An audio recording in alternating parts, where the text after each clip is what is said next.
Morning student. 12th accountancy का जो हमारा चैप्टर चल रहा था साझेदार का अवकाश ग्रहण करना या साझेदार की मृत्यु। आज हम बता रहे साझेदार की मृत्यु, डेथ ऑफ ए पार्टनर। अगर एक साझेदार की मृत्यु हो जाती है तो क्या अकाउंटिंग ट्रीटमेंट किए जाते हैं।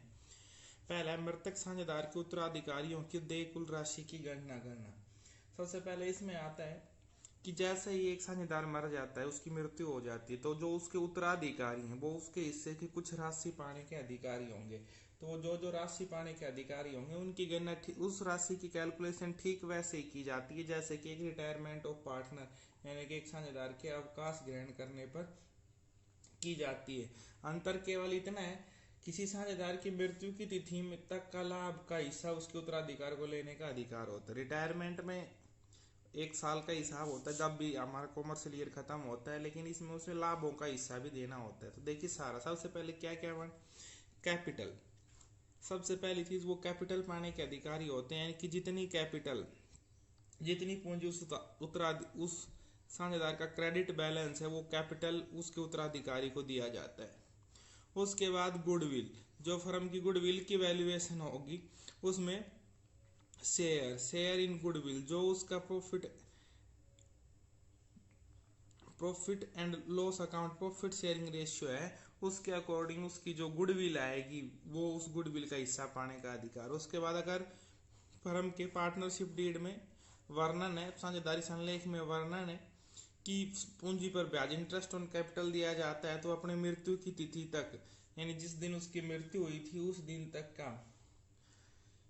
उस दिन तक पूंजी पर ब्याज पाने का अधिकारी होता है। उसके बाद पुनर्मूल्यांकन का लाभ, रिवैल्यूएशन अकाउंट बनाया जाएगा जैसे रिटायरमेंट में बनाया था, और रिवैल्यूएशन अकाउंट में जो प्रॉफिट होंगे उन प्रॉफिट में वो अपना हिस्सा पाने का अधिकारी होगा। मतलब वो नहीं उसके उत्तराधिकारी को क्या दिए जाएंगे, पूंजी उसकी जो थी गुडविल में उसका हिस्सा, पूंजी पर ब्याज, पुनर्मूल्यांकन से जो लाभ होगा वो।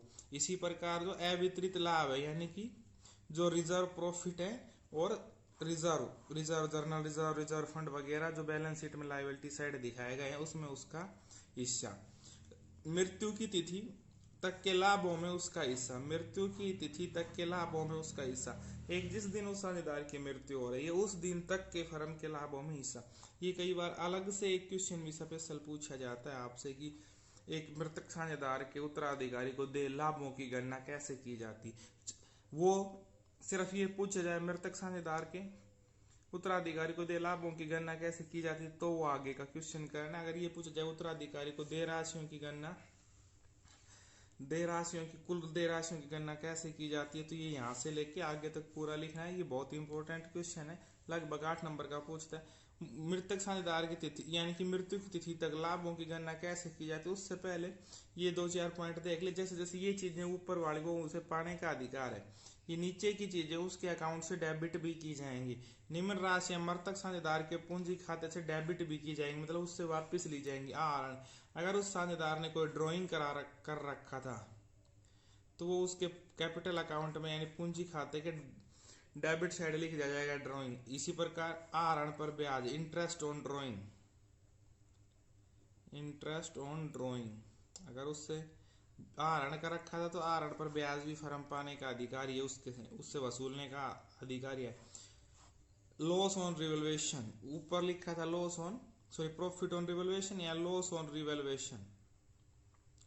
अगर रिवैल्यूएशन से कोई लॉस होता है तो उसमें भी उस 2 रुपए भी फर्म उससे वसूल सकती है। अवितरित हानि यानी कि बैलेंस शीट में डेबिट साइड में बैलेंस शीट के असेट साइड में जो अभी लाभ हानि लिखे हुए हैं, जो प्रॉफिट एंड लॉस अकाउंट लिखा होगा, गुडविल लिखा होगा, एडवर्टाइजमेंट सस्पेंस लिखा होगा, उससे भी उसका हिस्सा वसूल किया जाएगा। ख्याति के मूल्य में कमी, और ख्याति के मूल्य में कमी, अगर ख्याति के मूल्य में गुडविल की वैल्यू में कोई कमी होगी वो भी उससे स्पष्ट वसूल की जाएगी, उससे ली जाएगी। ठीक है। उसके बाद देखिए एक क्वेश्चन था हमारा, मृत्यु की तिथि तक लाभों के हिस्से की, उसके हिस्से के लाभों की गणना। अब मृत्यु की तिथि तक उसके लाभों की गणना कैसे करते हैं वो देखिए।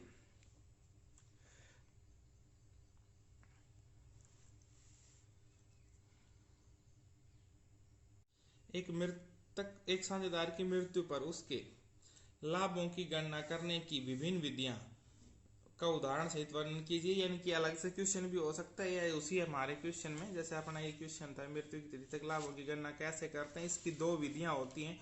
पहली विधि है लाभ की गणना करने की। यदि किसी साझेदार की मृत्यु वर्ष के मध्य में हो जाती है, रिटायरमेंट तो हम साल के अंत में कर सकते हैं, मृत्यु किसी भी दिन हो सकती है, तो उसके उत्तराधिकारी को पिछले स्थिति विवरण की तिथि से मृत्यु की तिथि तक के लाभों में उसका हिस्सा पाने का अधिकार होता है। यानी जिस दिन तक उसके जो उत्तराधिकारी उनको पिछली बैलेंस शीट के आधार पर और उसकी मृत्यु की तिथि तक करंट ईयर के लाभों में से हिस्सा पाने का अधिकार होता है। और गणना करने की ये दो विधि हैं। देखिए करंट ईयर का प्रॉफिट कितना होगा ये तो तब पता चलेगा तब अकाउंट क्लोज हो जाएंगे 31 मार्च को। तो इसमें सबसे पहले समय के अनुसार इस विधि में पहले यह देखना होगा कि पिछले वर्ष फर्म को कितना लाभ हुआ है और इस वर्ष कितने महीने साझेदार है। इसमें दो चीजें देखी जाएंगी। पहले तो पिछले वर्ष वो कितने उसे लाभ हुए हमारी फर्म को, फिर वो इस फर्म में कितने दिन साझेदार रहे।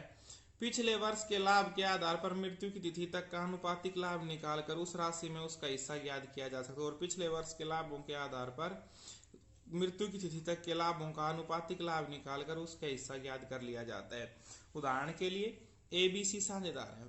ABC ए बी तथा सी एक फर्म में साझेदार है जिसकी पुस्तक प्रतिवर्ष 31 मार्च को बंद करती है। 30 जून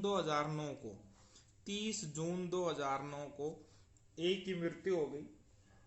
समझौते के अनुसार लाभ में अंश की गणना मृत्यु की तिथि तक के पिछले वर्ष के लाभों के आधार पर की जाएगी। और पिछले वर्ष का लाभ 54,000 था। लास्ट ईयर का प्रॉफिट कितना था? 54,000। तो ए के हिस्से के लाभ की गणना निम्न प्रकार की जाएगी। तो ए के हिस्से के लाभ की गणना कैसे करेंगे? हम सबसे पहले लिखेंगे last year profit. Last year profit कितना है हमारा? 54,000 रुपये। 54,000 यहाँ दिया। कई बार यहाँ पीछे 2-3 साल के प्रॉफिट दे दिए जाते हैं, उनका एवरेज भी कैलकुलेट कर किया जाता है कि एवरेज प्रॉफिट के आधार पर उसके बाद करते हैं। तो ठीक है, ये तो टोटल आ गया हमारे पास। ये लास्ट ईयर प्रॉफिट। उसके बाद देखिए 3 मंथ प्रॉफिट। 3 मंथ प्रॉफिट क्योंकि जिस दिन उसकी मृत्यु हुई फ्रॉम 1 अप्रैल 2009 टू 30 जून 2009, यानी कि उस 30 जून को मृत्यु हुई तो 1 अप्रैल से लेकर के और 30 जून तक यानी कि 3 महीने का प्रॉफिट कितना हुआ? जब 1 साल का कितना है? 54,000। तो पूरी 1 साल का 54,000 है तो 3 महीने का कितना होगा? हम पहले लिखेंगे पूरी साल का कितना है? 54,000 गुणा 3/12 में 3 महीने का निकालना है। 3 से काट देंगे, 3 एकम 3 और 3 चौक 12, 4 से कट गया। उसके बाद है 4 से इधर काटेंगे, 4 एकम 4। उसके बाद 4 तिया 12 और 4 5 20, ये आ जाएगा 13,500। 13,500 आ जाएंगे। ये आ गया 3 महीने का फर्म का प्रॉफिट। 3 महीने का फर्म का प्रॉफिट। हमें तो किसका चाहिए? जो रिटायर हो रहा है। सीज शेयर इन प्रॉफिट, फिर हम लिखेंगे सीज शेयर इन ए की मृत्यु हो रही है, ए के हिस्से की गणना कीजिए। ए शेयर इन प्रॉफिट, ए का हिस्सा लाभों में कितना? ए का हिस्सा कितना होगा? तो प्रॉफिट शेयरिंग रेशियो दे नहीं रखा है, तो प्रॉफिट शेयरिंग रेशियो कितना है? 1:1:1। तो इसका 1/3 निकाल देंगे और वो क्या होगा? उसका ए का हिस्सा होगा। इसका 1/3 निकाल देंगे तो 3 से काट देंगे, 3 चौक 12, 1 बचा 15, 3 5 15, 4500 रुपए उसके हिस्से के लाभ ये उसके उत्तराधिकारी को दे दिए जाएंगे। अब दूसरी ये थी समय के अनुसार मेथड। दूसरा देखिए अब आप इस यानी कि बिक्री के अनुसार। इस विधि में हम ये देखते हैं कि पिछले वर्ष फर्म को कितना लाभ हुआ और पिछले वर्ष की बिक्री कितनी थी। इसके बाद पिछले वर्ष की बिक्री और चालू वर्ष की मृत्यु की तिथि तक की बिक्री के अनुपात के आधार पर वर्ष के लाभों की मात्रा ज्ञात की जाती है। ये बिक्री के आधार पर एक मेथड है, इसमें करते हैं। तो देखिए उदाहरण के लिए ABC साझेदार है। 30 जून 2009 को सी की मृत्यु हो गई। 30 जून 2009 को सी की मृत्यु हो गई। खाते 31 मार्च को बंद होते हैं। 31 मार्च 2009 को समाप्त होने वाले वर्ष की बिक्री 6 लाख थी। पिछले वर्ष की बिक्री कितनी थी? 6 लाख। 1 अप्रैल 2009 से 30 जून 2009 तक बिक्री थी 2,40,000 और 31 मार्च 2009 को समाप्त वर्ष को लाभ थे 30,000 रुपए के लाभ। यानी लास्ट ईयर की बिक्री थी 6 लाख और लाभ हुए 30,000। इस साल की हमारी बिक्री हुई 2,40,000। तो एक के हिस्से के लाभों की गणना कीजिए। तो ये एक सिंपल सा तरीका होता है। इसमें लिखेंगे हम इफ सेल्स आर रुपए 6 लाख तो प्रॉफिट कितना था? Profit is 30,000। जब 6 लाख रुपए की सेल हुई तो प्रॉफिट कितना था? 6,000। फिर हम लिखेंगे इफ सेल्स, वो उसकी मृत्यु तक की डेट तक सेल्स कितनी हुई? 2,40,000। इफ सेल्स आर 2,40,000 तो प्रॉफिट कितने होंगे? हम लिखेंगे 30,000 बटे 6 लाख गुणा 2,40,000। ठीक है, ये कट जाएंगे। 6 चौक 24, 4 तिया 12। ये टोटल हमारे पास प्रॉफिट आएंगे 12,000। अब जिसकी मृत्यु हो रही है उसका हिस्सा हम लिखेंगे सीज शेयर इन प्रॉफिट। सी का हिस्सा लाभों में कितना है? 12,000 तो फर्म के लाभ हो गए। प्रॉफिट शेयरिंग रेशियो दे नहीं रखा था, वही 1/3, 3 चौक 12 और उसके हिस्से आ जाएंगे 4,000। उसके हिस्से कितने रुपए आ जाएंगे?